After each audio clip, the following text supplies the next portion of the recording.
కిరణ్ రాయల్కి ఉన్న గొడవ ఏంటి, కారణం ఏంటి, వివరాలు చెప్పండి. ఒక వీడియో పంపించడం జరిగింది. దాని కింద కిరణ్ ఒక వీడియో పెట్టాడు. ఫస్ట్ నేను దాని గురించి చెప్పాలనుకుంటున్నాను. ఒక 1 year బ్యాక్స్, ఇది 2023లో జరిగింది.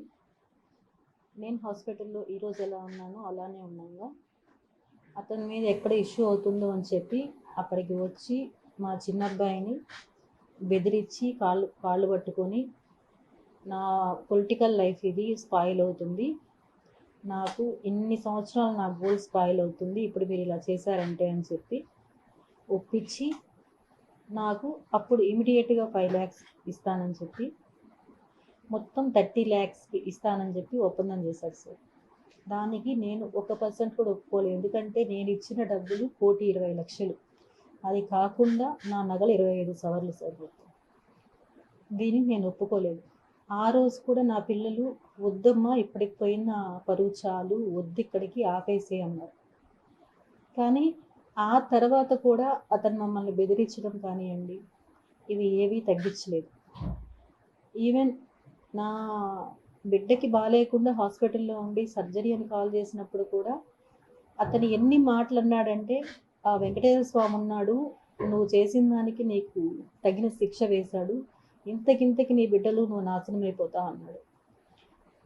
ప్రతి ఒక్కటి ఇలానే అతను మాట్లాడడం, అతని వ్యవహారం.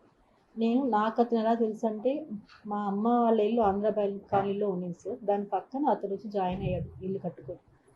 నాకు అప్పటి నుంచి తెలుసు అతను. 2013 నుంచి తెలుసు. 2013 to 2016 మార్చ్ వరకు అతనికి నేను ఇచ్చిన డబ్బులు 25 లక్షలు. ఈ 25 లక్షలు నేను ఇచ్చాను అని చెప్పి మా ఆయనకి తెలుసు, మా అత్తమామలకు తెలుసు, అందరికీ తెలిసి గొడవలు అయ్యాయి, చాలా ఇష్యూస్ అయ్యాయి. అయినా అతను ఇస్తానని చెప్పి ఇవ్వకుండా చేసేశాడు. ఆ తర్వాత మా ఆయన ఎప్పుడైతే చనిపోయారో ఆ తర్వాత నేను పిల్లలు తిరుపతికి షిఫ్ట్ అవ్వాల్సి వచ్చింది. ఆ తర్వాత అతను మళ్ళీ కాంటాక్ట్లోకి వచ్చి ఈ అవసరం ఉంది, ఆ అవసరం ఉంది అని చెప్పి అతను అన్నాడు, ఆమెకు అంత డబ్బులు ఎక్కడి నుంచి వచ్చాయి అని. దానికి ప్రతి ఒక్కదానికి నా దగ్గర ప్రూఫ్ ఉంది సార్. ఎందుకంటే 1 ఎకరా భూమిని నేను వెంచర్ వేపించి సేల్ చేయించాను. ఇందులో పిల్లలు నన్ను ఎన్నోసార్లు అబ్జెక్ట్ చేసినా కూడా, ఎందుకమ్మా అమ్ముతున్నావు అంటే, ప్రతిదానికి నేను వాళ్ళకి ఏదో కారణాలు చెప్పుకుంటూ అన్నీ అతనికి ఇచ్చాను. అతను మీరు అన్నట్టు ఇంతకుముందు నా వీడియో ఒకటి అతను రివీల్ చేశాడు. అది నాకు నేనే ఇచ్చిన వీడియో కాదు సార్. దాన్ని కూడా బెదిరించి ఇప్పించిన వీడియో అది. దానికి సాక్ష్యాలు కూడా నా దగ్గర ఉన్నాయి. అతను ఏ విధంగా అయితే నన్ను బెదిరించాడు, థ్రెటన్ చేశాడు అనేది ప్రతి ఒక్క సాక్ష్యం నా దగ్గర ఉంది. మీకు ఇప్పుడు జనసేన సార్, నేను ఒకటి చెప్పాలనుకుంటున్నాను. రాజకీయ పార్టీలు దేనికి నాకు ఎటువంటి సంబంధం లేదు, నాకు అందరూ ఒకటే. కానీ అతని అండ నేను జనసేన లీడర్ని, నేను ఏం చేసినా చెల్లుతుంది అనే ఒక అహంకారం అతనిలో ఉంది. నేను ఈ విషయం మీ అందరూ కలిసి నాకు పర్మిషన్ ఇప్పించి పవన్ కళ్యాణ్ గారికి పంపించగలిగితే, నా దగ్గర ఉండే సాక్ష్యాలన్నీ కూడా నేను ఆయనకి చూపించి నాకు న్యాయం జరిగేలాగా నేను పోరాడతాను. ఈరోజు జరిగిన విషయం, నేను హాస్పిటల్ నుంచి ఇంటికి వచ్చిన వెంటనే మీడియాకి అది వైరల్ అయిన తర్వాత ఫోన్ చేసి మా చిన్న అబ్బాయికి ఎలా బెదిరిస్తున్నాడంటే, రా నిన్ను చంపేస్తాను నేను, ఎక్కడున్నా మీరు అని చెప్పి బెదిరిస్తున్నాడు. అసలు ఈ సొసైటీ అంతా కూడా సార్ నాకు ఎలా అనిపిస్తుందంటే, నేను మోసపోయాను సార్. నేను మోసపోయాను ఒకరిని నమ్మి. అలాంటి సిచ్యువేషన్ నుండి నా లైఫ్ నేను బతుక్కుంటున్నా కూడా అతను ఏదో ఒక విషయంలో నన్ను ఇబ్బంది పెడుతూనే ఉన్నాడు సార్. ఇంకా ఒక చిన్న ఎగ్జాంపుల్, ఉదాహరణ, అతని మాటలు వినిపించాలంటే నేను తప్పకుండా వినిపిస్తాను సార్. అతని మాటలు ఇది వినడానికి నా పిల్లలకి నేను ఇంతవరకు దీన్ని వినిపించలేదు సార్.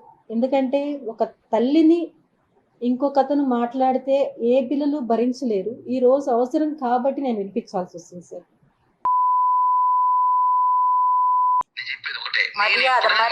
మాట్లాడు. మర్యాద నీకే, మర్యాద అయిపోయింది, వస్తున్నది రేపు వస్తున్నా, అయిపోయింది మర్యాద చాలు. చాలా రెస్పెక్ట్ ఇచ్చి నేను చాలా వరకు కూల్ గా కామ్గా ఇన్ని రోజు కామ్గా ఉన్నా. నువ్వు ఏదో అన్నావు కదా, నీ వల్ల నువ్వు చెయ్యి, నేనేదో చూపిస్తా. వస్తున్నా, రేపే వస్తున్నా. ఏం చేస్తావా? ఏం చేస్తానా? వచ్చి మాట్లాడతా. నువ్వేదో చేస్తానా? వచ్చి ఎక్కడికి పోతావో పో. నా ఎంట్రిక ఏమనుకుంటావు నువ్వు? నువ్వేమనుకుంటున్నావు? నీ మరిది అనుకున్నావా? బృందావల తమ్ముడు జఫానా కొడుకు అనుకున్నావు నేమేనా? నీ కొడుకులు పెద్దోళ్ళైతే మడిచి నా దగ్గర కాదు, కోసి వాత పెడతా. మటర్ కేసు పెట్టుకు జైలుకు పోతా. 40 రోజులు బెయిల్ తీసుకుని బయటకు వస్తా. చాలా చూస్తాను ఇట్లాంటివి. ఇది ఒక చిన్న ఉదాహరణ మాత్రమే సార్, చిన్న ఉదాహరణ మాత్రమే. అతను నా ఆఫీస్కి వచ్చి నన్ను ఎలా బెదిరించాడు అంటే, ఇది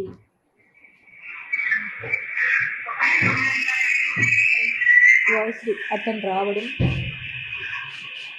వచ్చి బెదిరించడం,